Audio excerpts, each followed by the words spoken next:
Good afternoon. Welcome to another edition of Faith, Family, and Political Affairs. I'm coming to you today to address some concerns of mine regarding primarily the war with Iran that has been uh, sort of declared but undeclared by the United States in conjunction with Israel. Also want to speak a little bit about the latest developments in the Epstein case and just a little bit about Women's History Month, which of course you know that March is. So just wanted to talk a little bit about the war that we now find ourselves involved in. Um, as you know, several weeks ago now, I think this is the third week of engagement in the war in Iran. 3 weeks ago, the United States, along with Israel, uh, waged airstrikes on Iran.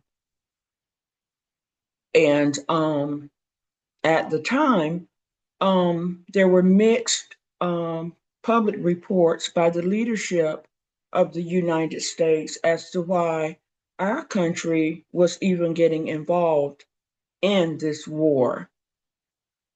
Certainly, this country has long had some, um, political issues with Iran.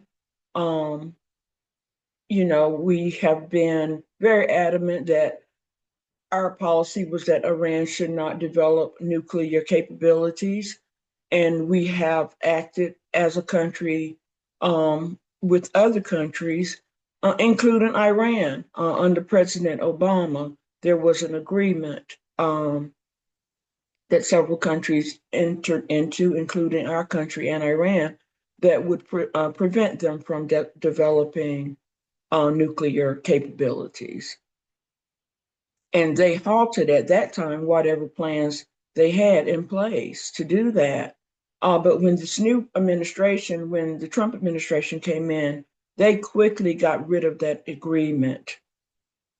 But flash forward to now, and our leadership, current leadership, when asked to explain why we got involved, initially, our leadership, which right now I'm including the president, the secretary of defense, who he calls his department, the Department of War, that's Pete Hegseth, along with Marco Rubio, who has several different hats that he wears in this administration. But those three are among the three who had initially claimed that the United States got involved because Israel was planning to attack Iran. The reasoning goes that because Israel was planning to attack Iran, then Iran would no doubt retaliate against the United States by striking this country. And so our administration, our leadership decided um, to strike in a preemptive way, they say, to strike Iran. Of course, they offer no proof of any imminent threat to this country posed by Iran. Um, they did not go before the Congress of the United States, as is a constitutional requirement. According to the US Constitution, the powers to take this country into war rest with the Congress. The founding fathers set it up that way, primarily because the two houses of Congress, the House of Representatives and the Senate, represent those people elected by the citizenry.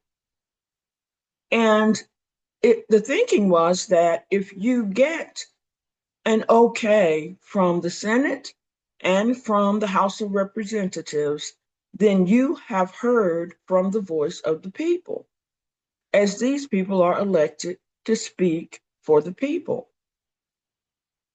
So when you do not, when a president acts to take this country to war without uh, the approval of the Congress, then he has, in essence, gone without going before the American people and really has acted without any input from the citizenry. And of course, the people who go and fight the wars are not the president and his cabinet. The people who go and fight the war come from the citizenry. It is the sons and daughters of the American people who go out to fight the war. And so it is important, it is a critical piece of our democracy, as set by the founding fathers, uh, to involve the people. I hate to always be given a history lesson, but one of the reasons that America was formed and the founders decided to separate from England was because they felt they had no representation. They were being taxed. They were being asked to fight wars. They were being asked to do all these things for this government, yet they had no representation. They had no voice. Okay? Because the king was making all the decisions. Well, that's one reason why they formed the United States of America. And there was always supposed to be no king. No one person has a say. Okay. The voice of the people is the ultimate voice. That is the intent. So, by not going before the Congress to make his case for going into war, um, this is separate from what Israel does. Our decision whether, our president's decision whether to take this country to war certainly should not be dictated by any other country. Certainly not someone who calls themselves an ally of ours. Of course, that's my humble opinion. But if you're my friend, you don't force me into war, right? Like you don't tell me I don't, I'm going to go whether you go or not, And so, but that is how they explained it. Of course, as this war continues to move forward, these stories have changed somewhat. But no one from this administration has presented um, an argument for um, imminence, for there being any imminent threat, immediate threat from Iran against the United States of America. Okay. And that is a constitutional requirement before taking us into war. So many people believe that this war is illegal and unconstitutional. However, um, the president has announced that he is sending, at least the last count that I heard was 2,000 to 3,000 Marines, as they call it, boots on the ground, sending troops now into Iran. Whereas in the beginning, it was just an airstrike, you know. Um, there were certainly very devastating airstrikes having uh, tremendous impact on Iran. And I must say, that is why I felt that I wanted to speak on the war. I am by no means any expert, I have no expertise on military activity. I am not a person who knows a lot about the war, war powers, war acts, any of that. Um, However, I have studied the Constitution. I know a little bit about our history. I have studied our history, and I feel that I can speak with some authority on what the Constitution says and what we have done historically um, on the front of going into war. But what really made me want to speak on this war uh, is the bombing of an elementary school in Iran. This happened in the very early days, if not on the first day. You know, things, there's a fog, as they say, fog of war, and things unravel, you know, and become clearer and clearer, you know, as days pass on. But early on the February 28th, a school, an all girl elementary school, was bombed. Nearly 200 people, I think the last count that I heard was 175 to 185 people were killed in this airstrike on this school. Um, at first, the United States leadership, including our president and his Secretary of Defense, that's Trump and Hegseth, both. Well, Trump said that it was not the United States that had bombed this school. He said that Iran had bombed the school, most likely.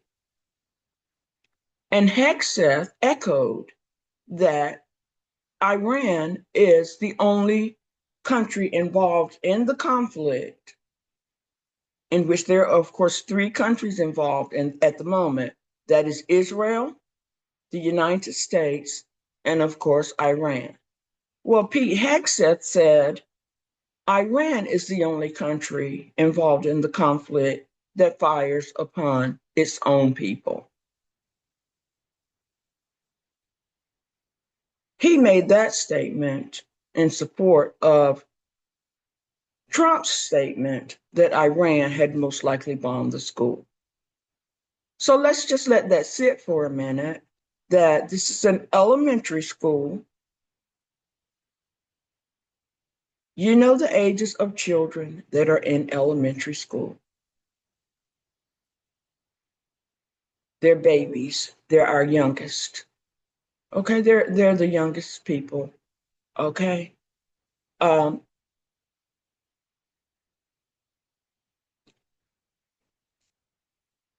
so the Pentagon launched an investigation into this bombing because it's so egregious. You expect war not to be nice. You know that there are going to be some terrible things that happen in war. Because at first they weren't even calling, our leadership wasn't even calling this a war. Because they thought it was going to be, as they often think, I'm sorry, they miscalculate. I don't know if it's that they don't do their homework. I don't know if they're just not qualified. You know, they fired a lot of top military people when they took over our government. There's a reason that people are expert in their field, any field, but particularly military. They work their way up through the ranks. It is indeed a meritocracy, the military. If those people get to be generals and 4-star and 5-star and all, they have earned those roles. They know what they're doing.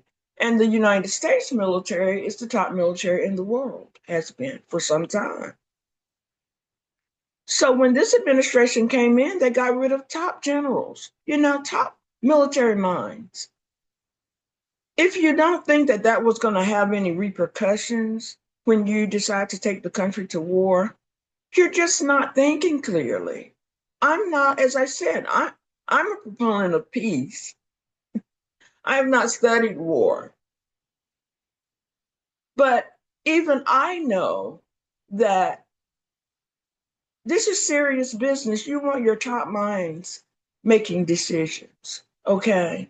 So this administration made the decision to go in. and to go in along with Israel to engage in this war. So the Pentagon, after the bombing of the elementary school, launched an investigation to sort of answer these questions about who is responsible. Because to bomb an elementary school, these are civilians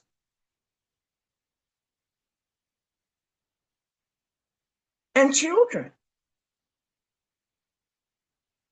So the Pentagon investigation, the results were announced several days ago, and the conclusion was that the United States was at fault because the missile that bombed the school, that struck the school and destroyed it, it was destroyed. Okay, all those lives were lost, nearly 200 lives.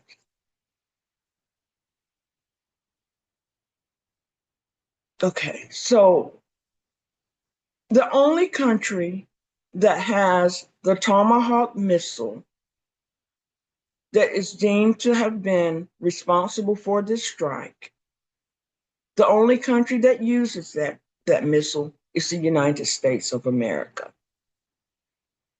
Iran does not have that missile, and Israel does not use that missile. So the Pentagon's investigation concluded that it was the United States. The one thing that we're taught in this country as little children, so nobody's perfect, okay? You're going to make mistakes in your life. When you meet someone who is pretending that they have never made mistakes, who are unwilling to apologize for anything that they do,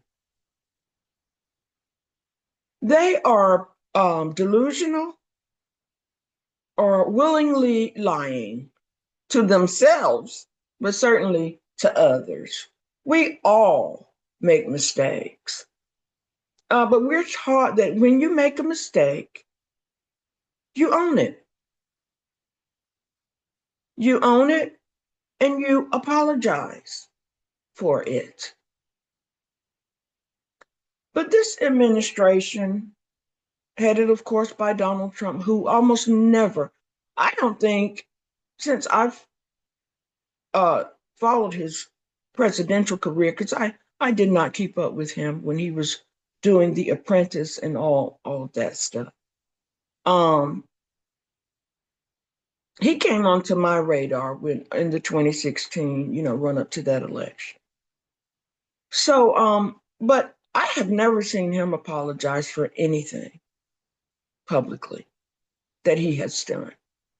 And you don't rise to a top spot like that without having made some mistakes, okay? And you don't get to be, I think he's 80 or 78 or something, very close to 80. It's a rare person who lives that many years and doesn't make any mistakes and never has to say, I'm sorry, I did that. Okay, so the one thing that we do in this country is we, own up to our mistakes. And this mistake is so egregious that many of the military experts say that this is probably the worst military blunder in decades, the bombing of this elementary school.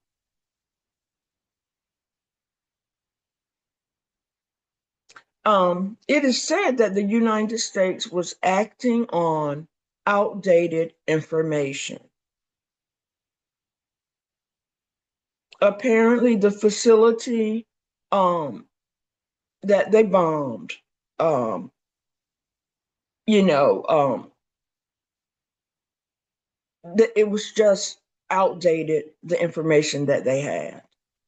And that school had previously been some other facility. Okay, but you are the top military in the world, the United States military. You're somewhat obligated to know that kind of thing. And if your information is outdated, you need to own that. And no doubt the Congress needs to investigate that. But some people are saying they went into war so hastily that they have miscalculated so many things, not only this egregious bombing of this elementary school, but they have also miscalculated Iran's ability to respond.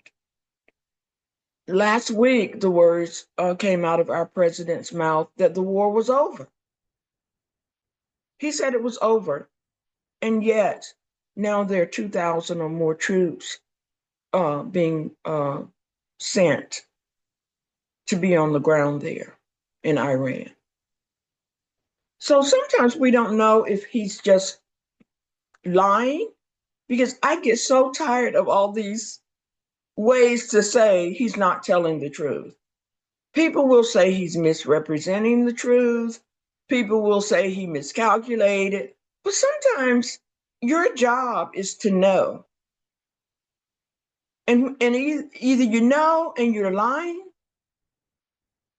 or you don't know. But either way, when you're at that top high level, you're supposed to know. That's why you're there. So I won't belabor that. I listen now to the news reports to hear what the Congress will do to investigate, to learn and understand why our military, the top military in the world, had outdated information in the age of information. Where all kinds of information is at your fingertips and you have so many different ways to be informed. Why did they have outdated information if that indeed was the reason that they struck the school? Because one of our standing military policies, and I think that this is not the policy of Israel, like it's not the policy of Russia, but it's been our policy in the United States that we do not target civilian places. We do not target like schools and malls and hospitals. That is something that we don't do. It's a part of the Geneva Convention that, as I said, people like Russia and people like Israel, they have certainly, we know that Israel ignored that in Gaza. I mean, they bombed hospitals, they bombed everything. Of course, they would claim that there was a military facility nearby or underground, or the hospital was built on top of a military base. They claimed all kinds of stuff. But you can be an ally of a country just like I can have a friend who I don't believe in and behave in every way that they do and act and behave. Okay. So Israel can be an ally of ours, but they're a separate country. If that's how they operate, that's how they operate.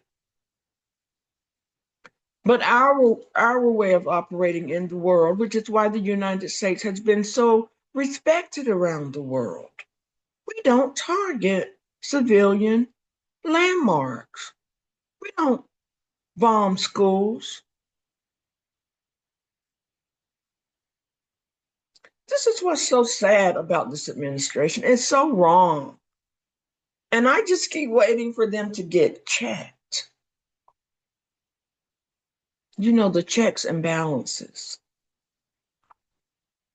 that we get taught about, whenever any branch of government, the presidency, the Congress, people in Congress, people in the judicial system, when anybody goes rogue and wreaks so much havoc that it makes it bad for the entire country, we're supposed to have checks and balances that rein that person in. Okay. And so this president really should have been before Congress by now. If he were going to behave in a constitutional way, he would have gone before Congress to discuss his plans before involving us in this war.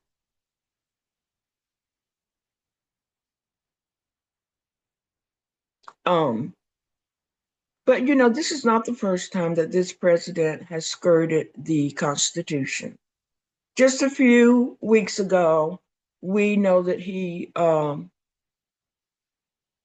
looked over the First Amendment, the freedom of the press, and the freedom of people to assemble and protest in Minnesota, where he sent the ICE. Some people call them goons. I think it's appropriate with the way they behaved in Minnesota and throughout the country. Snatching people off the streets, wearing their masks, beating people up, dragging people out of their cars, breaking people's car windows. All of that was condoned by this administration. 2 people lost their lives in Minnesota. And I continue to repeat their names, Renee Good and Alex Pretty. They lost their lives because this administration allowed um, the violence of the ICE agents to continue. Okay, and so much of that was in violation of the First Amendment, people's rights to protest, rights to free speech. Several journalists were arrested in some events in Minnesota. The right to have a free press was even infringed upon by this administration. So they seem to have no problem violating the Constitution. But the question is, when will the other branches of government check them,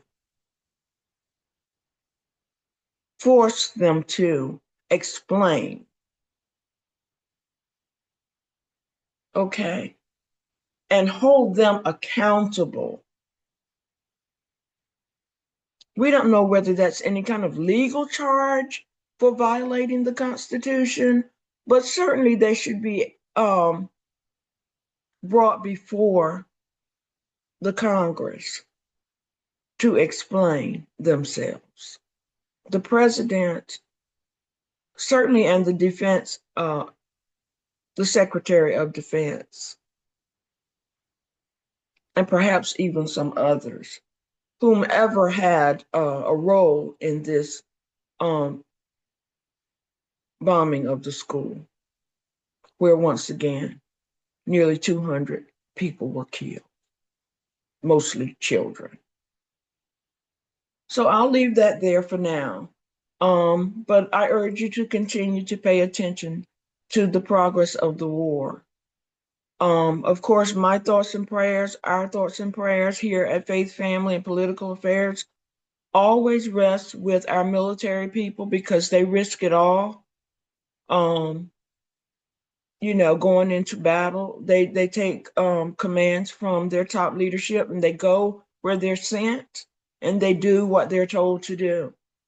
So my thoughts and prayers are with them and their families. I think the last count that I heard on Saturday, the number of lives lost of our military men and women was 13, and even one life lost in a conflict that maybe should never have happened.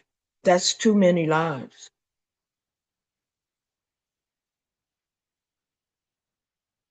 And many of those lives, I'm going to add this in just because this president and his administration have been so anti um, people of color. He has been so, they came in, they didn't want any DEI, no diversity, equity, and inclusion. However, our military is made up of many, many Black and brown soldiers who give all willingly for this country.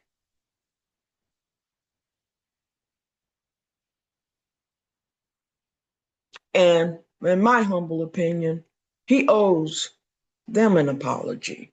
Of course, I wouldn't hold my breath to wait for it. But when he's out there, him and Hegseth, touting how wonderful the military is, I wonder if they look at him to see that many of them, many are people of color. And I'll leave that there for now. Um, the next thing that I wanted to talk about is the latest update in the Epstein situation. Because many people really, this is kind of a segue. Many people believe that the war, the entrance into the Iran war, was so quick and was without, preparation of the American people, didn't come before the people. Most presidents will get at the Resolute desk in the Oval and make an announcement before going to war, public announcement. But many people are saying that the reason this president didn't do that was because the Epstein files were blowing up at the time. Things happen so quickly sometimes in these news cycles that we forget. But the reminder, just to remind you of what happened right before we went to war, um, the latest people to be deposed in the Epstein files case were the Clintons, former President Bill Clinton and former Secretary of State and Hillary Clinton were deposed before James Comer and his members of Congress. And while they were quite rude to Secretary Clinton, Hillary Clinton, um, they seemed to be more receptive of the testimony of President Bill Clinton. However,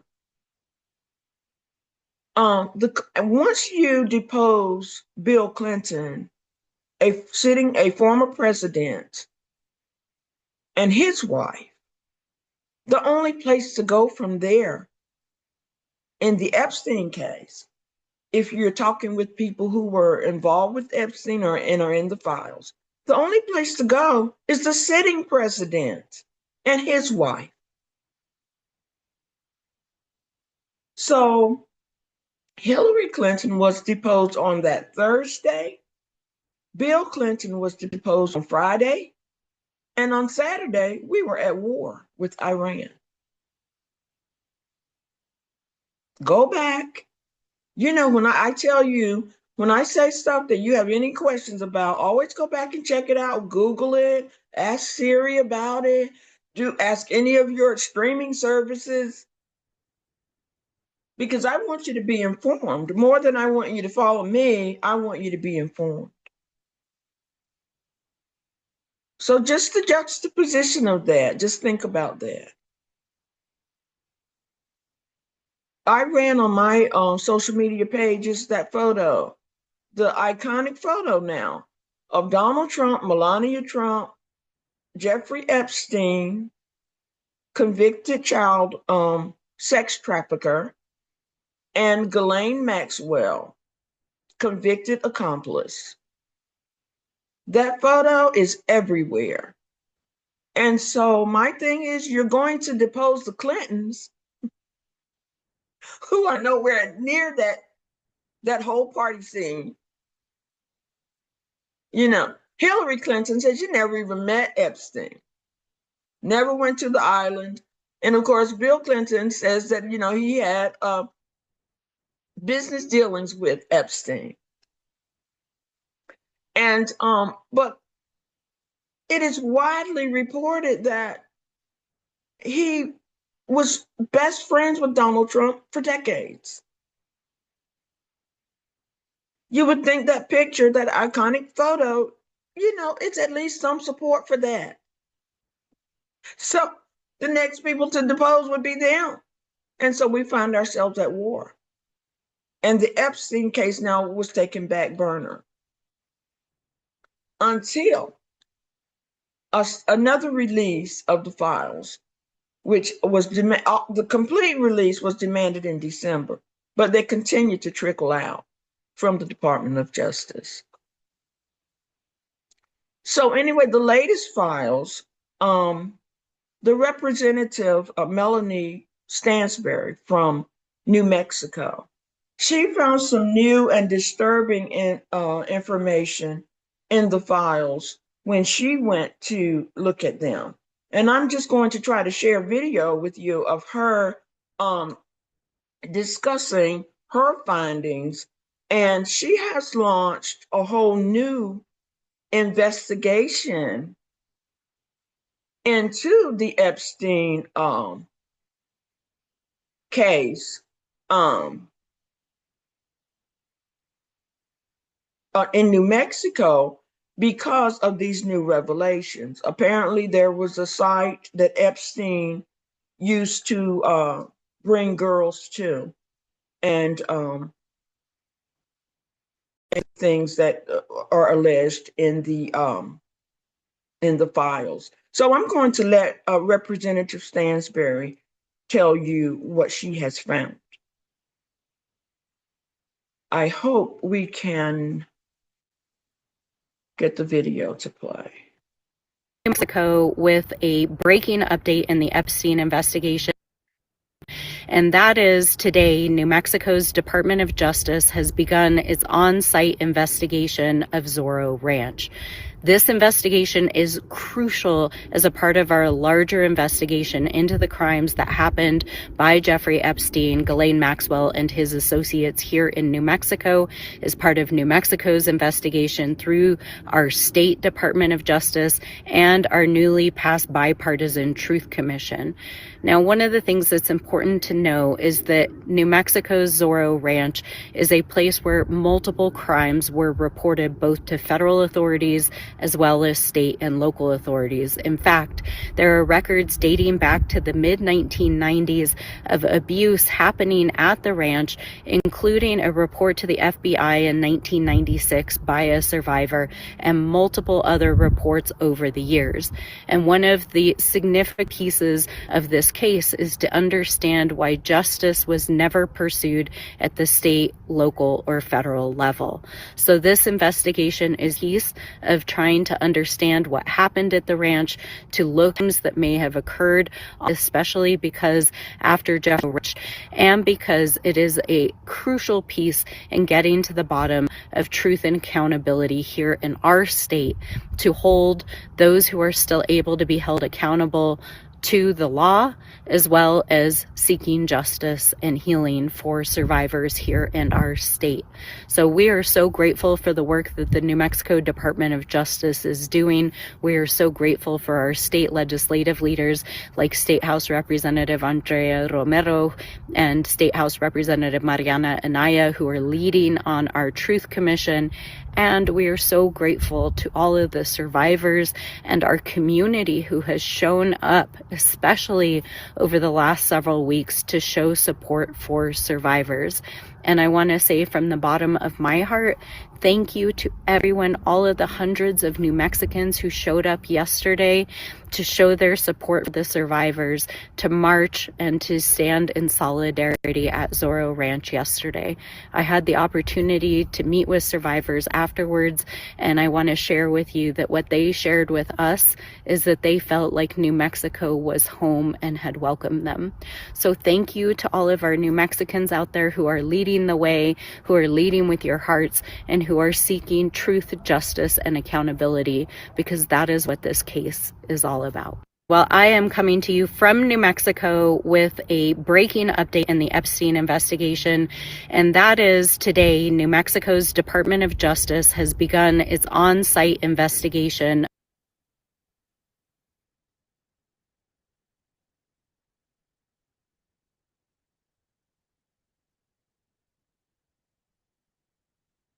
Okay, so I hope that you were able to hear that video. I've had some difficulty sharing it on the screen, but I hope you were able to hear it. New Mexico has launched its own investigation into the child sex trafficking ring led by Jeffrey Epstein um, at um, a special location in New Mexico called Zorro Ranch. And as she mentioned, there some alleged. I just find I have not gone to I went to the Justice Department site once, but I just find the account so egregious. It's so horrible that I don't follow the stuff that closely. I know many people who are going in and just reading some of these documents in the files. But some of the revelations as to what was done to these girls, and now there's some reports that some boys and young men were also trafficked by Epstein and his cohorts. But on the Zorro Ranch, it is alleged that two women who were being trafficked and abused there were actually killed. And so that's a part of their investigation to search those grounds to see what they can find to either corroborate that accusation or to disprove it. And so Representative Stansberry she has long been a staunch supporter of the survivors of the Epstein sex trafficking ring. Many of those women are alive today, and certainly they've testified before Congress. They were girls at the time. Um, Representative Jasmine Crockett has also been very supportive of these young women, and Representative Camilla Jayapal, she has also been very supportive in getting these women before Congress to make sure that their stories are told and to follow the pursuit of justice that these young women have been waging for decades now. And the latest report of the Epstein files, a 13-year-old girl has alleged that she had an encounter with Donald Trump, um, and that some egregious behavior happened to her at his hand. And she was interviewed 4 times by the FBI. And many people are saying that had there not been any credibility to her claim, the FBI would not have continued to interview her. And so her interview is in the Epstein files that have been released.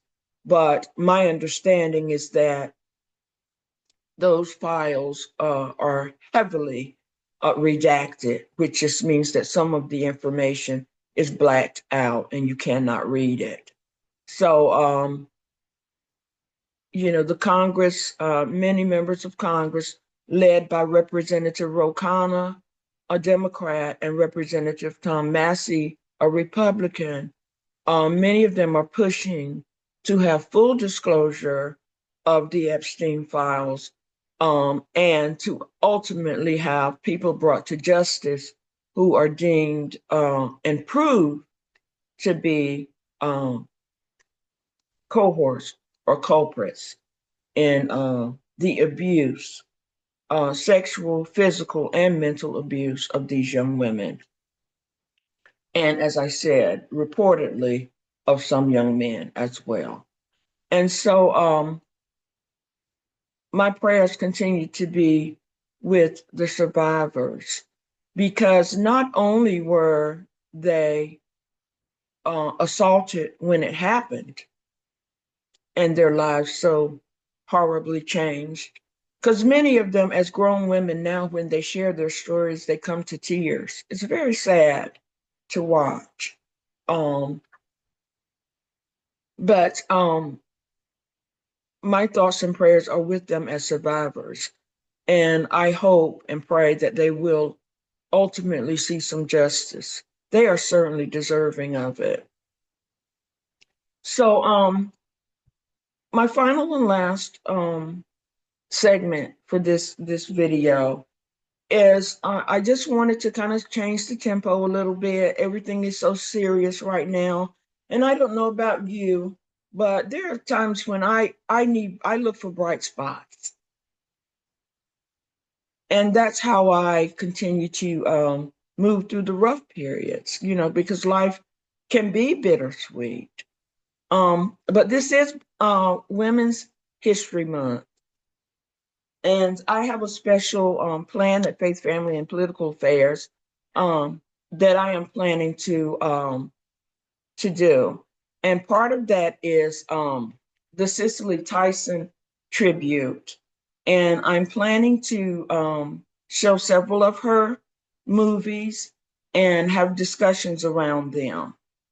You know the great Cicely Tyson, we lost her in 2021, but I'm going to just try to share um, a photo that I thought was really beautiful um, of her because she left with us so much really good work.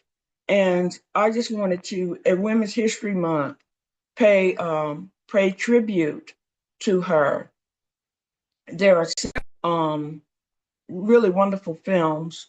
One of them is the autobiography of Miss Jane Pittman, and it chronicles the life of a woman who certainly began her life in slavery, but you know, it goes on through her whole life as she is freed during emancipation and then lives through um, the civil rights movement and and go and it just follows her life. And Cicely Tyson gives a powerful in that biography of Miss Jane Pittman. So we're going to show that and have a discussion about that. Sunder, another stellar performance of hers, we're going to talk about, and hopefully that you'll find some time to stop in this and join in our discussion. So thank you for tuning in to,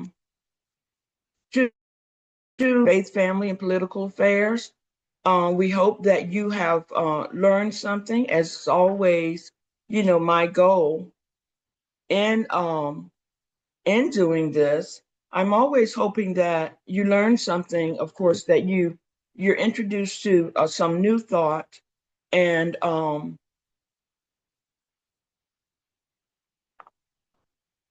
that you are introduced to something that you did not know. So we're hoping that you will come